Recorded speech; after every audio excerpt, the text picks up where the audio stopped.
Bismillah. Assalamualaikum warahmatullahi wabarakatuh. Innal hamdalillah nahmaduhu wa nasta'inuhu wa nastaghfiruh. Wa na'udzu billahi min syururi anfusina wa min sayyiati a'malina. May yahdihillahu fala mudhillalah wa may yudlil fala hadiyalah. Asyhadu an la ilaha illallah wahdahu la syarikalah wa asyhadu anna Muhammadan abduhu wa rasuluh la nabiyya wa la rasula amma ba'd. Qala Allah tabaraka wa ta'ala ya ayyuhalladzina amanu taqullaha haqqa tuqatih wa la tamutunna illa wa antum muslimun.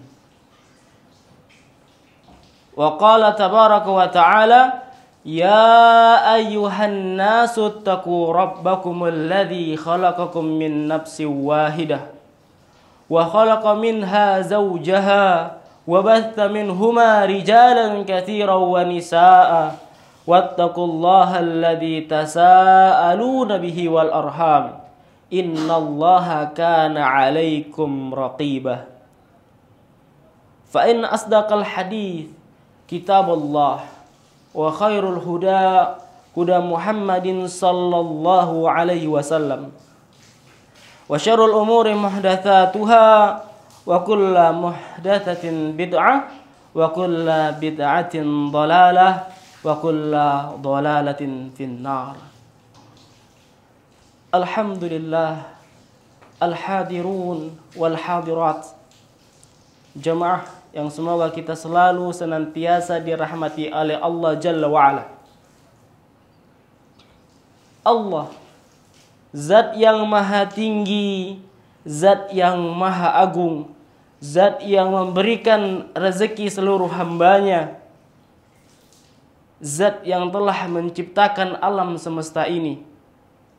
Selalu senantiasa kita mengucapkan puji dan rasa syukur kita kepada Allah, yang mana pada hari ini Allah masih memberikan kita hidayah yang begitu besar.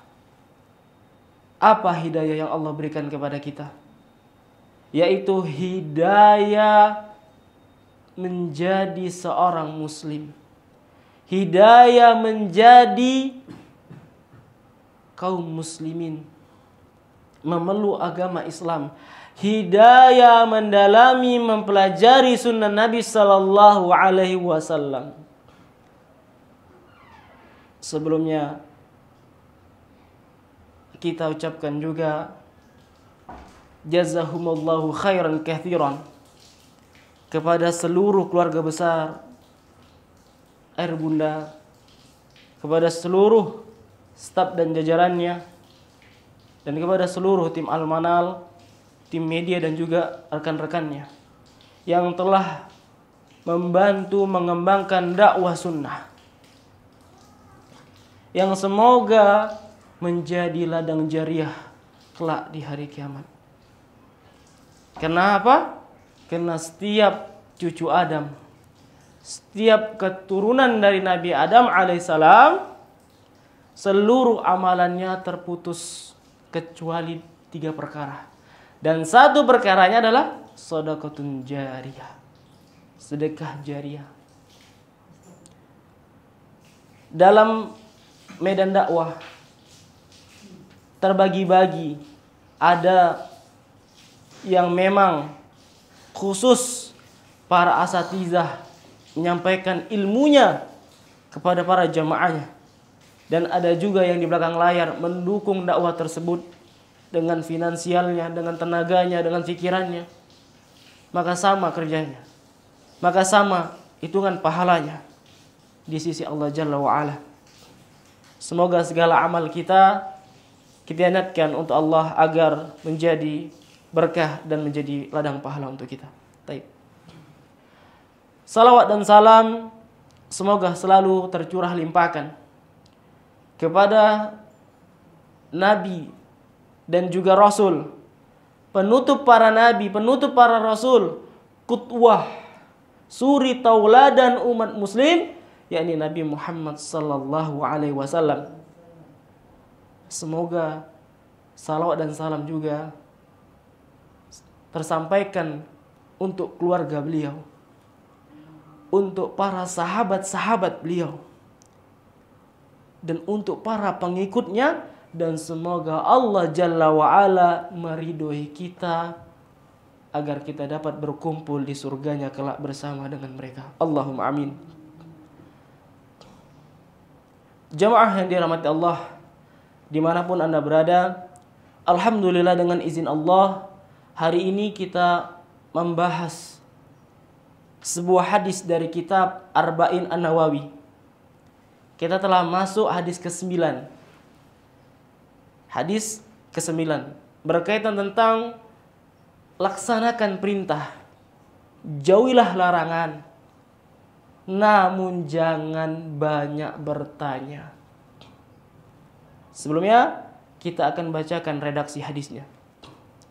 An Abi Hurairah radhiyallahu anhu, sami'tu Rasulullah sallallahu alaihi wasallam yaqul, ma nahaitukum anhu fajtanibuhu wa ma amartukum bihi fa'tu minhu mastata'tum fa innama halakal ladzina min qablikum bikasrati masailihim wa ikhtilafuhum ala anbiya'ihim. Dari sahabat yang mulia, dari sahabat yang semoga selalu Allah meridhoinya, yakni Abu Hurairah radhiyallahu anhu. Beliau merupakan sahabat Nabi, termasuk sahabat yang paling pertama meriwayatkan hadis-hadis Nabi. Jadi sudah ribuan hadis yang beliau dengarkan dari Rasulullah sallallahu alaihi wasallam, periwayat hadis. Peringkat beliau itu nomor pertama, nomor 1. Jadi beliau termasuk dinobatkan sahabat paling banyak meriwayatkan hadis dari Nabi sallallahu alaihi wasallam. Adapun hadis, apa bedanya tentang hadis dan athar? Adapun hadis ini disampaikan langsung oleh Nabi sallallahu alaihi wasallam, baik dari perkataan, baik dari perbuatan, maupun dari adab dan akhlaknya Rasulullah sallallahu alaihi wasallam. Kita sedikit bicara tentang keistimewaan dari Abu Hurairah radhiyallahu anhu. Abu Hurairah radhiyallahu anhu masuk atau memeluk agama Islam pada tahun 7 Hijriah. Terbilang beliau sangat singkat bertemu dengan Rasulullah sallallahu alaihi wasallam. Namun beliau selalu senantiasa mengikuti Rasulullah, menimba ilmu dengan Rasulullah. Bahkan para sahabat merujuk hadis-hadis dari periwayatan Abu Hurairah. Bahkan sebuah kisah yang sangat masyhur, dahulu ibunda Abu Hurairah adalah orang musyrik. Sampai pada suatu ketika sang ibu mencela Rasulullah, menghina agama yang Rasulullah bawa. Sontak ketika Abu Hurairah mendengar kalimat tersebut, dia menangis melaporkan kepada Rasulullah apa yang terjadi, apa yang diucapkan oleh ibundanya. Namun apa yang sabda Rasulullah sallallahu alaihi wasallam sampaikan, Allahumma hadi Abu Hurairah. Ya Allah, berikanlah hidayah untuk ibunda Abu Hurairah. Setelah Abu Hurairah mendengarkan kalimat atau doa dari Rasulullah, Abu Hurairah lantas bergegas minta izin kepada Rasulullah, ingin pulang menyampari ibunya, ingin pulang bertemu dengan ibunya. Sampainya Abu Hurairah di rumah, sang ibu langsung ingin berkata kepada Abu Hurairah, dan langsung bersyahadat asyhadu an la ilaha illallah wa asyhadu anna Muhammadar Rasulullah. Berderai air mata Abu Hurairah ketika itu. Maksudnya ibunya ke dalam agama Islam. Dia laporkan berita itu kepada Rasulullah sembari ia menangis dan berterima kasih kepada baginda Nabi Muhammad sallallahu alaihi wasallam.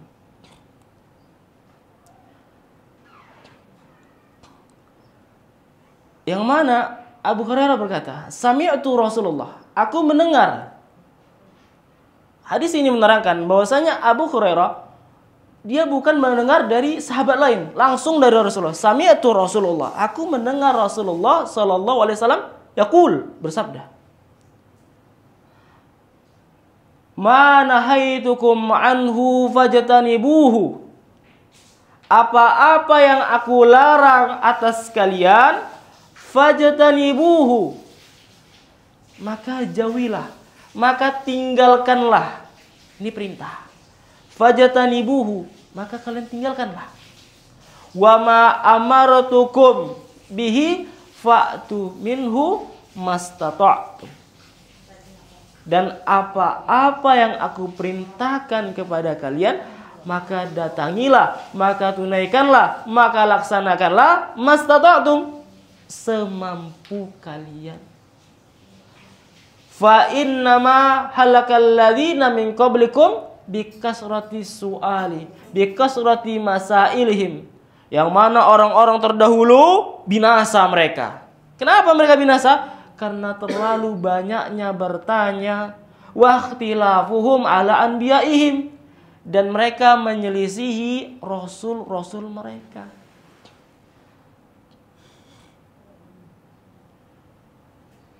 Redaksi hadis ini dalam ilmu tafsir disebut dengan asbabun nuzul, sebab-sebab turunnya surat. Adapun dalam hadis disebut dengan asbabul wurud, sebab-sebab datangnya hadis ini. Yang mana hadis ini muncul karena ada suatu pertanyaan dari sahabat. Yang mana ketika itu seorang sahabat meriwayatkan, khatabana, Rasulullah berkhutbah kepada kami. Ya ayuhan nas, qad faradallahu alaikumul hajj, fahajju.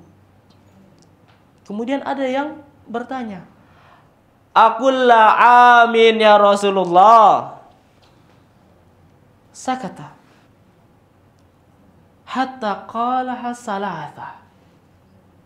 Thumma qala Nabi sallallahu alaihi wasallam, "Law qultu na'am lamastata'tum. Dharuni ma taraktukum. Fa inna ma halakal ladzina min qablikum bikasrati su'alihim wa ikhtilafuhum ala anbiyaihim. Wa idza amartukum bi syai'in fa'tu minhu mastata'tum. Wa idza nahaitukum anhu fada'auhu." Hampir sama redaksi hadisnya. Datangnya hadis ini yang mana ketika itu Nabi sallallahu alaihi wasallam menyampaikan, "Wahai para manusia, telah diwajibkan atas kalian, telah diwajibkan atasmu berhaji ke Baitullah." Kemudian ada seorang sahabat bertanya, "Aqulla amin ya Rasulullah." Apakah setiap tahun ya Rasulullah menunaikannya? Bertanya para sahabat.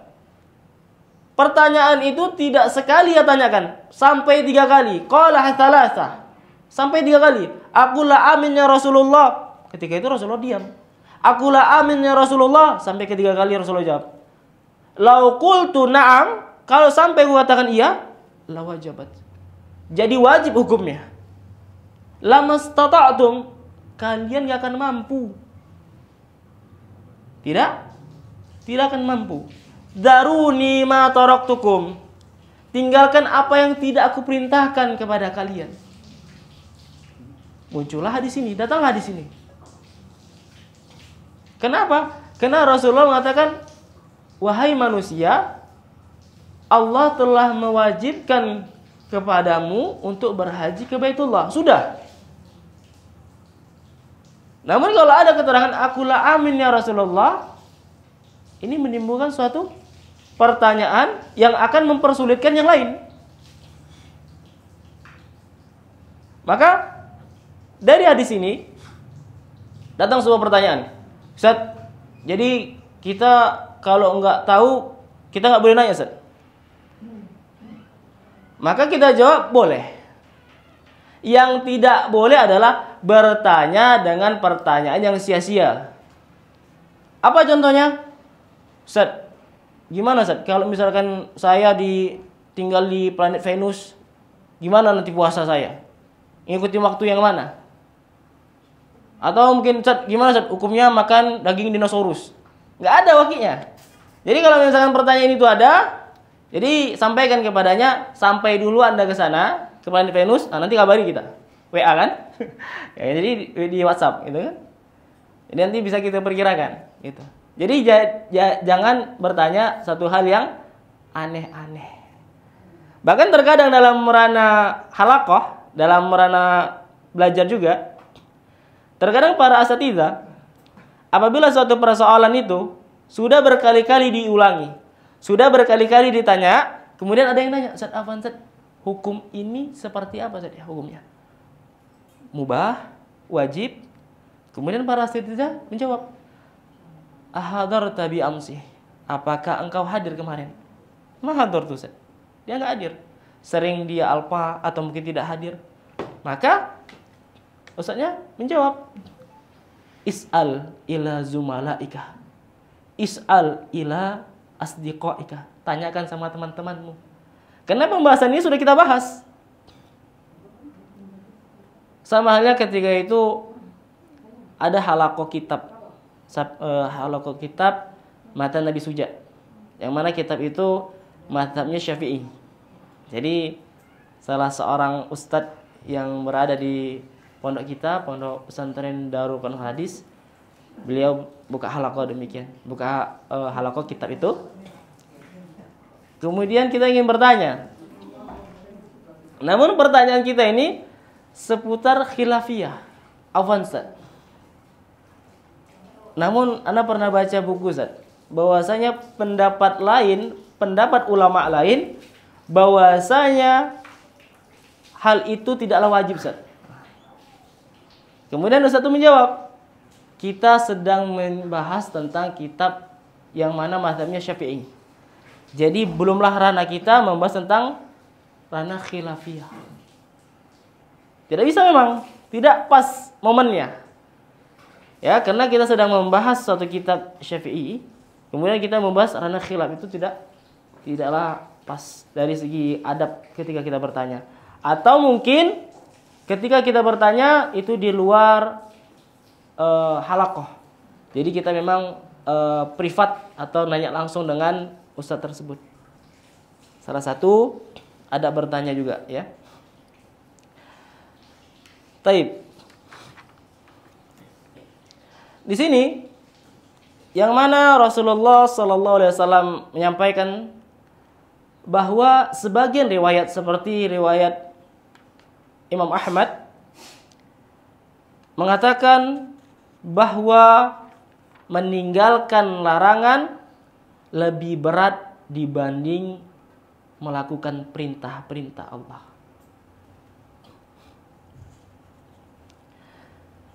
Taib.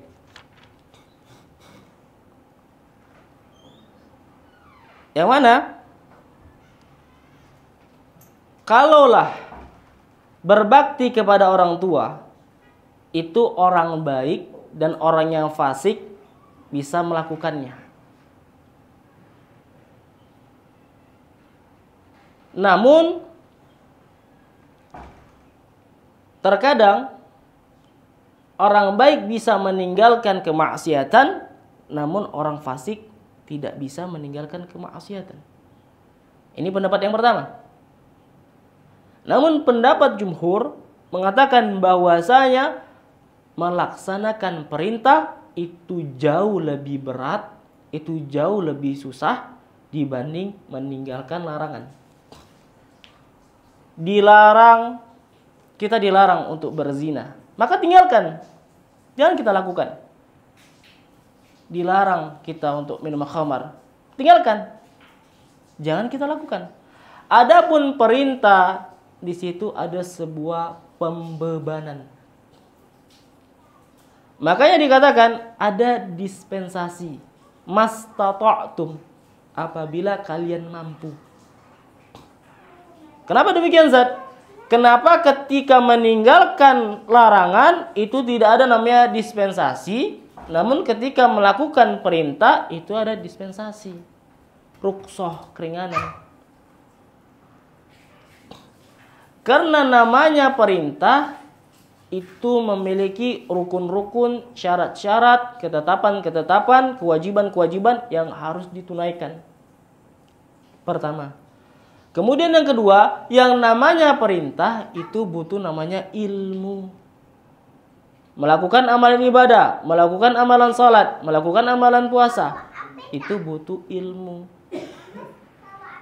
Yang kedua, butuhnya kemampuan. Kenapa demikian? Salat seseorang muslim kalau ia tidak mampu berdiri, maka apa? Duduk. Tidak mampu dia duduk, maka dia berbaring. Apa dalilnya?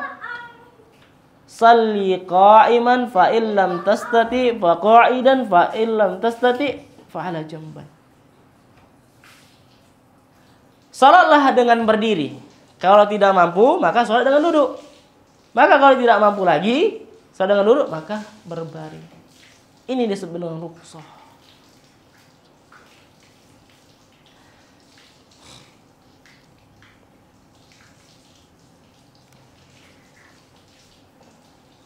Kemudian, kalau misalkan kita ingin bertanya sebagaimana perkataan Syekh Utsaimin rahimallahu taala, yang mana adab ketika bertanya itu ada dua perkara. Yang pertama, apabila seseorang tidak memahami atau belum memahami dalam perkara agama, maka boleh dia bertanya. Tentang apa, Zat? Tentang ilmu faraid, tentang ilmu usul fikih, tentang ilmu fikihnya, tentang ilmu akidahnya, tentang firaq-firaqnya, tentang ilmu alat. Apa itu, Zat, ilmu alat? Ilmu alat itu seperti ilmu nahwu, sorof, balaghah. Tidak mengapa apabila kita ingin bertanya, karena itu sangatlah penting bagi kita seorang talabul ilmi. Dan juga untuk kita yang awam harus selalu senantiasa belajar. Kemudian yang kedua apa? Apabila telah dihadapkan oleh kita problematika perihal sebuah perkara kontemporer yang terjadi hari ini, yang belum terjadi di masa generasi-generasi sahabat dan tabi'in, boleh kita bertanya kepada para asatidzah, para masyayikh perihal ini. Karena para asatidzah juga mereka memiliki kumpulan fatwa, yang mana para doktor dari Madinah mereka berkumpul semua di sana, memecahkan masalah. Apa hukumnya GoPay? Apa hukumnya GoFood? Apa hukumnya YouTuber? Semuanya dibahas di situ semua. Bagaimana tentang penghasilannya? Semuanya dibahas. Karena dahulu belum terjadi perkara tersebut. Namun ketika permasalahan baru tersebut tidak jauh dengan dalil. Yang mana ada suatu kaidah masyhur, kaidah fiqhiyah, la yunqir bi taghyiri zaman ma taghyiri ahkam. Itu tidak bisa kita pungkiri. Semakin berkembangnya zaman, semakin majunya zaman, maka hukum juga di situ mengalami perubahan.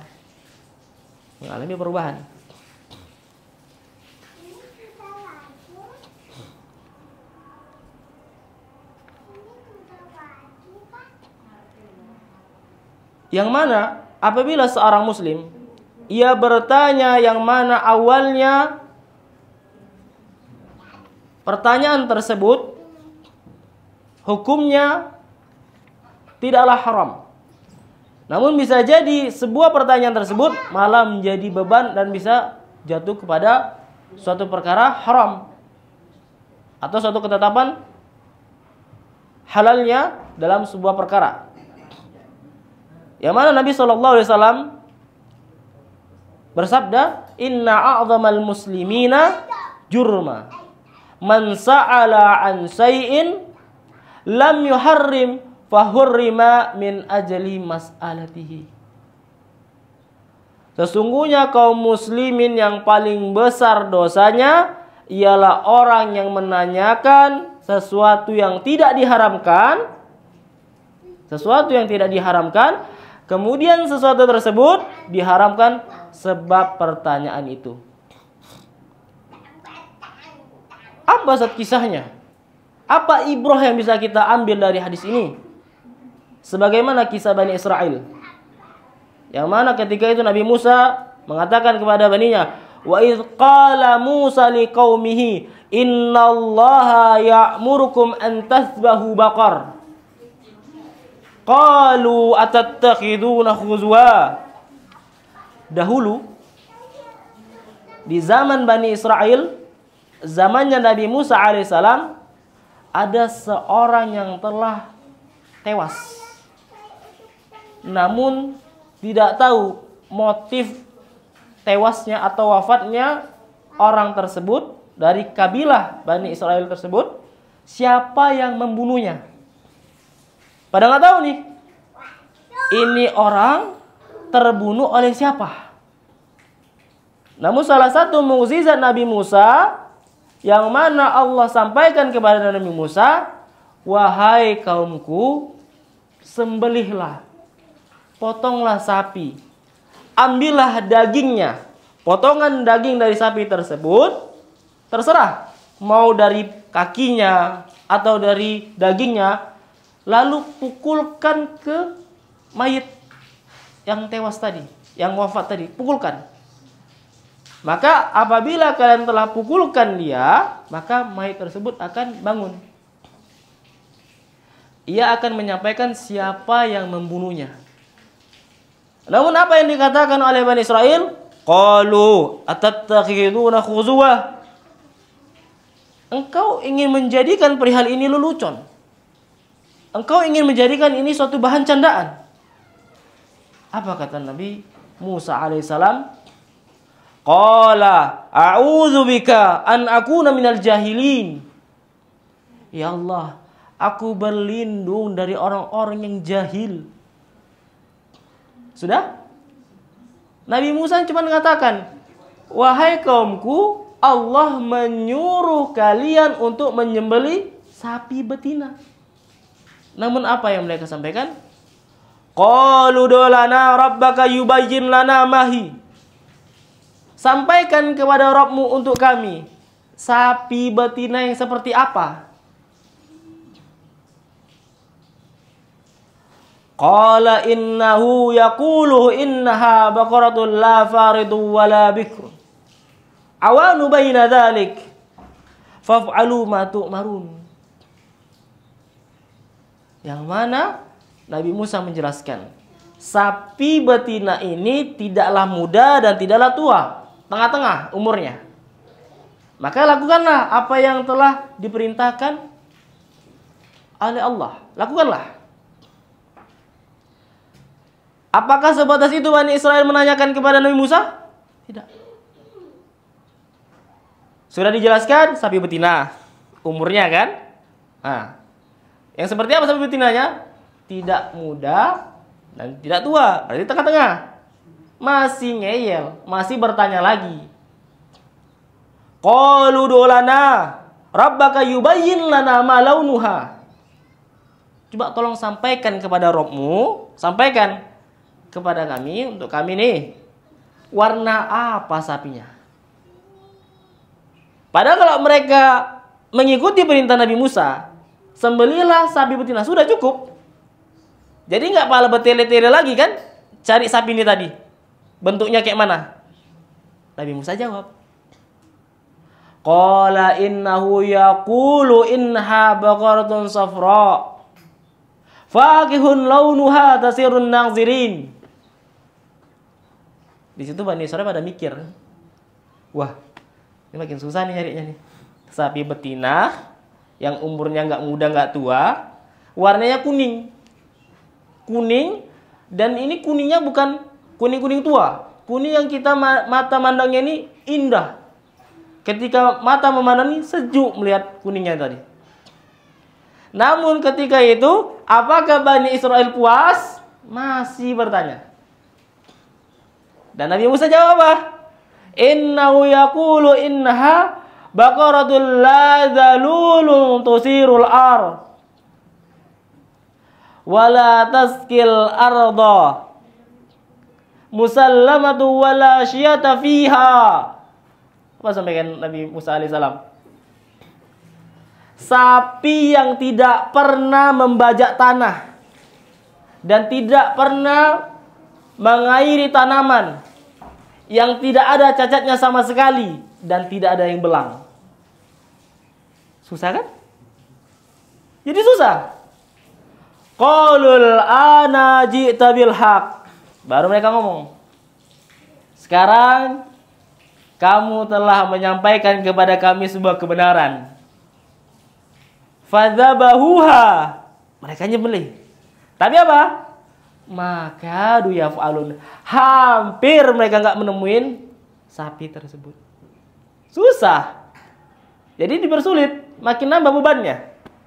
Karena kalau apa yang diperintahkan oleh Rasul, udah kerjakan dulu itu. Makanya para sahabat dahulu, mereka sangat tidak suka kalau misalkan ada yang bertanya, namun tidak menghasilkan sebuah amalan. Para sahabat tidak suka.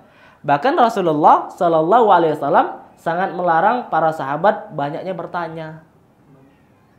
Sahabat nanyanya seperti mana, Zat? Singkat-singkat saja. Contoh, ad-dinu nasihah. Agama adalah nasihat. Qalu, para sahabat nanya, liman ya Rasulullah? Untuk siapa? Cuman itu aja kalau kata liman. Untuk siapa ya Rasulullah? Nggak panjang-panjang nanya. Kemudian Rasulullah jawab, lillahi wali rasulihi wali kitabihi wali a'immatil muslimina wa ammatihim. Rasulullah jawab, untuk Allah, untuk Rasulnya, untuk para malaikatnya, kitab-kitabnya, dan para amirul mukminin dan seluruh kaum muslimin. Makanya dahulu yang sering bertanya dengan Rasulullah itu orang-orang dari Arab Badui. Arab Badui. Jadi ini dikisahkan rajulun aqil adiyah. Ya, Arab Badui cuman dia memiliki akal.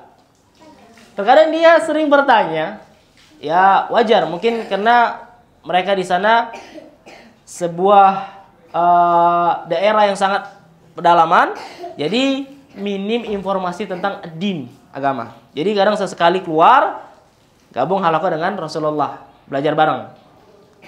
Terkadang para sahabat ini sampai memberikan hadiah kepada Arab Badui untuk menyampaikan pertanyaan kepada Arab Badui tadi.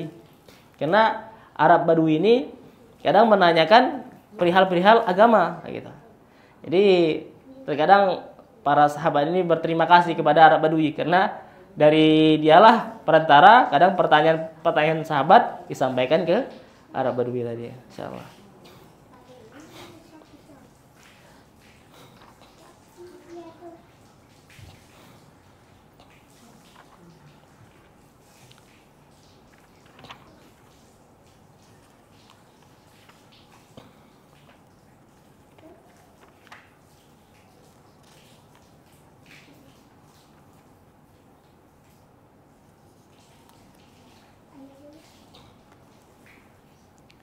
Baik. Selanjutnya kita membahas tentang perihal, kita ulang lagi penjelasan tentang ma nahaitukum anhu fajtanibuhu wa ma amartukum bihi fa'tu minhu mastata'tum. Apa saja yang aku larang untuk kalian, maka tinggalkan, maka jauhi. Dan apa yang aku perintahkan dan apa-apa yang aku perintahkan kepadamu, maka datangilah, maka tunaikanlah semampu kalian. Salah seorang ulama berkata, dari hadis tersebut dapat ditarik kesimpulan bahwa larangan lebih berat daripada perintah, karena perintah adalah rukhsah, ada keringanan di situ. Sejalan juga dengan riwayat Imam Ahmad. Senada yang disampaikan oleh sebagian para ulama bahwasanya perbuatan-perbuatan baik dapat dikerjakan oleh orang-orang baik dan juga orang jahat atau orang fasik. Namun sedangkan maksiat itu sangat berat untuk ditinggalkan oleh orang-orang yang fasik. Namun bisa ditinggalkan untuk orang-orang yang baik. Taib, namun pendapat yang kuat, wallahu a'lam bishawab, maka perintah merupakan suatu amalan yang sangat berat dilakukan dibanding dengan meninggalkan larangan. Diriwayatkan dari Abu Hurairah radhiyallahu anhu, dari Nabi sallallahu alaihi wasallam bersabda, "Ittaqil maharima takun a'badan nas." Ya, takutlah engkau kepada hal-hal yang haram, niscaya engkau menjadi orang yang paling baik ibadahnya.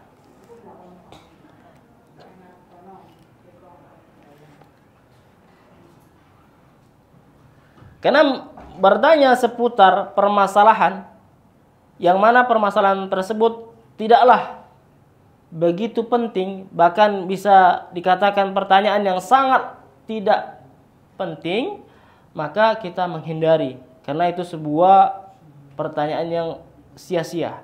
Min husni islamil mar'i tarkuhu ma la ya'ni. Dari baiknya keislaman seseorang, maka meninggalkan suatu perkara yang tidak bermanfaat baginya. Sama tak ubahnya apabila seseorang bertanya, "Ustadz, kapan terjadinya hari kiamat? Ustadz, kapan saya mati?" Maka pertanyaan tersebut tidak bisa kita jawab, karena itu adalah takdir dari Allah. Sebagaimana Allah Jalla wa'ala berfirman, "Yas'alunaka 'anir ruh, qulir ruh min amri rabbik." Apabila engkau ditanya perihal ruh, maka itu adalah perkara Rabbmu.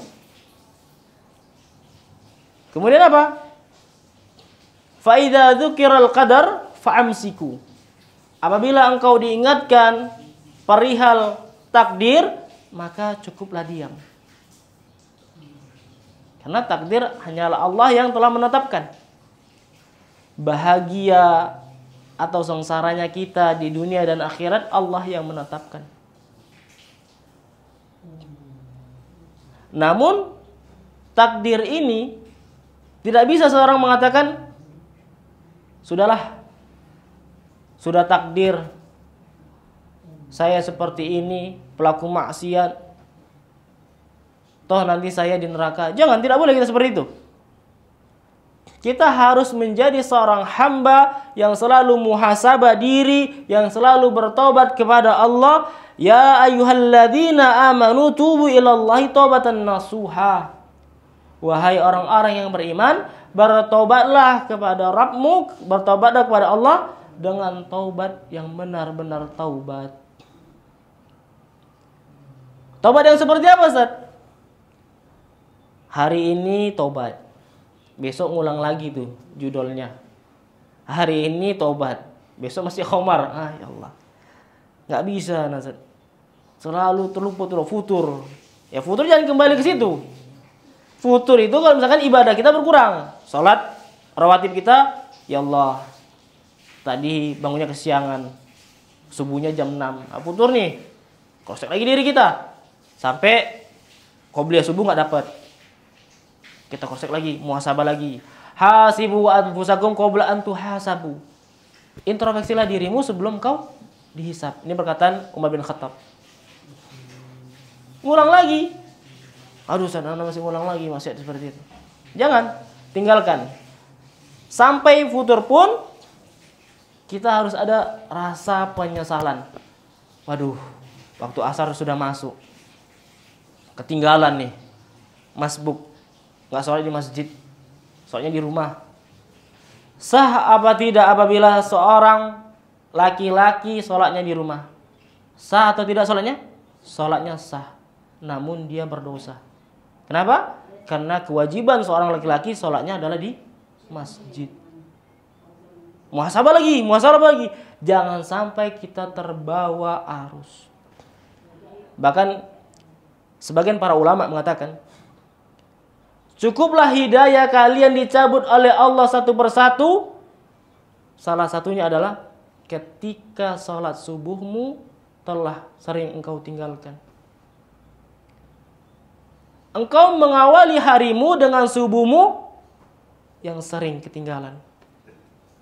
Itu hidayah Allah sudah kita dicabut oleh Allah sedikit. Namun terkadang kalau kita masih terbawa dengan futur, kita merasa itu bukanlah dosa. Waduh, ketiduran. Aduh, kecapean begadang tadi malam. Aduh, kecapean main bola kemarin. Subuhnya kelewatan. Ini Allah sedang ngambil hidayah kita. Pelan, ambil. Udah? Nanti ada promosi. Yang mana tentang perihal riba. Bunganya cuma 0%. Namanya bunga, inilah perihal promosi mereka. 000 sekian. Itu ada nyangkutnya. Jadi jangan masuk ke situ. Kenapa?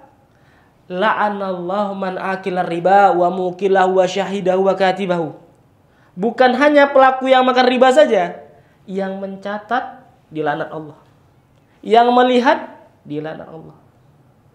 Jadi tinggalkan riba. Gimana Ustaz, si fulan kerja di financial ini, si fulan kerja di bank ini. Ya silakan. Kita bukan tugas kita untuk apa? Mencela atau menghardik saudara kita. Kita doakan. Ya kita jauhkan. Jangan kita malah nimbrung. Di situ. Karena dakwah ini harus pelan-pelan. Bahkan dari hasil apa namanya? Kalau misalkan kita sudah kerja Pak ya, uang pensiun. Uang pensiunnya pun juga bisa diambil. Maka serahkan itu atau kembalikan. Itu ibarat uang yang harus kita sucikan. Kita ambil itu uang haram. Tidak bisa. Jadi itulah. Jadi jangan kita mendekatin riba. Kita masuk dalam ranah riba nih, malah masuk masa riba. Kenapa? Karena kita hidup di tengah masyarakat, kita hidup di zaman perihal riba ini adalah suatu hal yang biasa-biasa saja. Padahal dibandingkan dengan dosa zina, jauh dengan dosa riba. Kenapa, Ustaz? Kenapa antum katakan demikian? Pelaku zina sama halnya ia telah melakukan hubungan badan dengan ibu kandungnya sendiri. Bukan main-main. Ibu kandungnya sendiri loh. Jadi masihkah kita mencintai dengan penghasilan atau mungkin kredit-kredit kita dengan ribawi itu? Keluar dari zona itu. Berbahaya. Ustaz, kenapa bicara demikian? Banyak dari kalangan teman-teman, banyak dari kalangan kerabat binasa karena riba. 50 juta hutang riba belum lunas. Hidup sengsara. Pekerjaan tidak ada. Gimana dia mau bayarnya? Sedangkan riba tadi jalan terus. Makin nambah. Baik. Sampai ke bahasan riba ya. Karena kita bahas tentang seputar banyaknya bertanya ini masa riba. Taib al-hadirun wal hadirat.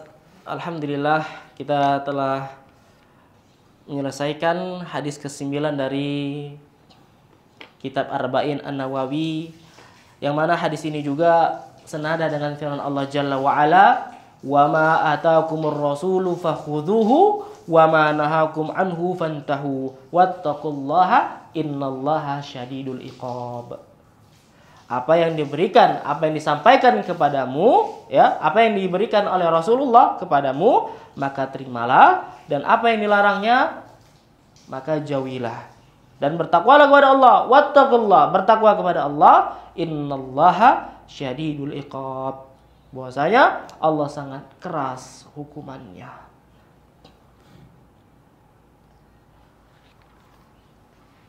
Karena sebelum kita tutup, karena terkadang sebuah pertanyaan. Jadi apabila suatu majelis taklim, seorang ustadz menawarkan, indakum soal, hadirin, ada yang ingin bertanya. Terkadang tidak ada ide untuk bertanya. Istilahnya semua pembahasan paham. Nah, jadi terkadang suka bertanya yang aneh-aneh. Ustadz ingin bertanya, fadhol, nanya apa? Ashabul Kahfi itu 7 orang, Ustaz. Satunya anjing. Itu anjingnya jenis apa, Ustaz? Nah, jadi satu perkara tidak penting nanya kan. Jenis apa, warna anjingnya apa, gitu kan. Karena nggak ada lagi yang ditanyakan. Nah, itu nggak boleh. Jadi asalnya kalau nggak mau bertanya, kalau memang sudah paham, ya sudah nggak usah bertanya. Dibanding bertanya dengan pertanyaan yang ngawur, ya. Taib, ikhwani wal akhwat rahimani wa rahimakumullah, semoga kita selalu senantiasa melaksanakan apa yang telah Rasulullah perintahkan, karena banyak perintah-perintah Rasulullah yang hari ini kita belum melakukannya. Bayangkan aja, Abu Hurairah meriwayatkan ribuan hadis, 1000-an lebih. Abdullah bin Mas'ud ribuan juga. Ibnu Umar ribuan hadis juga. Kita kadang berapa hadis? 5 hadis, 10 hadis, ada nggak kita hafal? Nggak ada. Ini muskil bagi kita nih. Jadi kita selalu berlindung kepada Allah, yang mana alhamdulillah para abah, para bapak-bapak, ibu-ibu alhamdulillah menyekolahkan anaknya di pondok pesantren yang diniyah, ya, agama. Mereka tuh belajar ngafal hadis, ngafal Al-Quran. Itu merupakan salah satu hidayah dan taufik yang sangat luar biasa Allah kasih ke kita. Karena meskipun kita mungkin masih awam, kita butuh belajar ilmu din, namun anak-anak kita, cucu-cucu kita sekolahkan ilmu agama agar lebih kuat pemahaman ilmu agamanya dan bisa menjadi investasi untuk dunia dan akhirat kita. Karena terkadang ada seorang orang tua, ya, dia nggak mau muluk-muluk dari anaknya. Dia pengen belajarlah ilmu agama, hafalkan Al-Quran, seluruh Al-Quran 30 juz hafalkan. Pelajari ilmu fikih, pelajari ilmu akidah. Bapak cuma pengen satu. Ketika bapak nanti meninggal, kamu-kamulah yang menyolehkan bapak. Ketika bapak meninggal, kamu-kamulah yang ngurus jenazah bapak. Kenapa demikian? Karena kalau harta, orang tua nggak mandang di situ. Mau gunung Uhud jadikan emas kita persembahkan untuk orang tua, itu nggak akan bisa membalas jasa-jasa orang tua kita. Itulah detik-detik terakhir mereka yang mana kita persembahkan untuk orang tua. Jadi jangan seperti kabar salah satu ustaz mengabarkan bahwasanya orang tuanya meninggal, anaknya di tanah rantau. Halo, assalamualaikum. Waalaikumsalam, Ustaz. Orang tua Anda telah meninggal. Oh, tapi Ustaz, akan Anda transferkan uang, Ustaz. Tolong diurus jenazah orang tua saya. Ibu saya tolong diurus. Ibumu meninggal, kau hanya mengandalkan uang kau transferkan untuk biaya pengurusan jenazah ibumu. Bukan itu yang mereka minta. Bukan harta yang mereka minta. Mereka punya harta, mereka bisa nyarinya. Makanya dikatakan bahwasanya anakmu, istrimu adalah fitnah. Boleh kita sayang sama anak, boleh. Boleh sayang sama istri, boleh.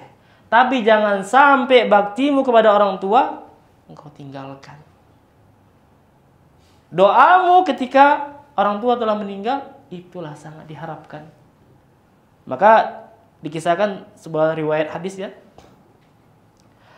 Malaikat siksa kubur berhenti mencambuk, berhenti menyiksa sang mayit ketika di kuburan. Kemudian ditanya, kenapa malaikat itu berhenti mencambuk sang mayit tadi? Sang anak tengah mendoakan ayahnya, sang anak tengah mendoakan ibunya, memohon ampunan untuk ayah dan ibunya. Berhentilah azab dari Allah. Allah perintahkan kepada malaikat, jangan stop untuk menyiksa si fulan karena anaknya tengah mendoakannya. Baik, ikhwan sekalian, sama-sama kita selalu senantiasa harus giat untuk belajar. Tidak ada yang namanya batasan usia dalam belajar. Salah satu mahasiswa STD Imam Syafi'i Jember, yang mana mudirnya Dr. Muhammad Arifin Badri, di tahun kemarin, 2 tahun yang lalu, ada seorang mahasiswa yang usianya 56 tahun menjadi mahasiswa. Usianya lebih tua daripada rektor kami. Jadi pimpinan STDI dia lebih tua. Pak, masih bisa Pak? Masih nyambung Pak pelajarannya? Insya Allah masih bisa. Meskipun kadang saya lupa-lupa. Bahkan terkadang hafalan pun berat. Anak yang diurus, cari nafkah. Namun kekuatan, tekad, dan niat lillahi ta'ala itu nggak menggoyahkan beliau untuk belajar. Jadi selalu kita belajar untuk menempuh keridhaan Allah, untuk mencari mana yang hak dan yang mana batil. Barakallahu fikum. Aqulu ma tasma'un, astaghfirullah li wa lakum. Assalamualaikum warahmatullahi wabarakatuh.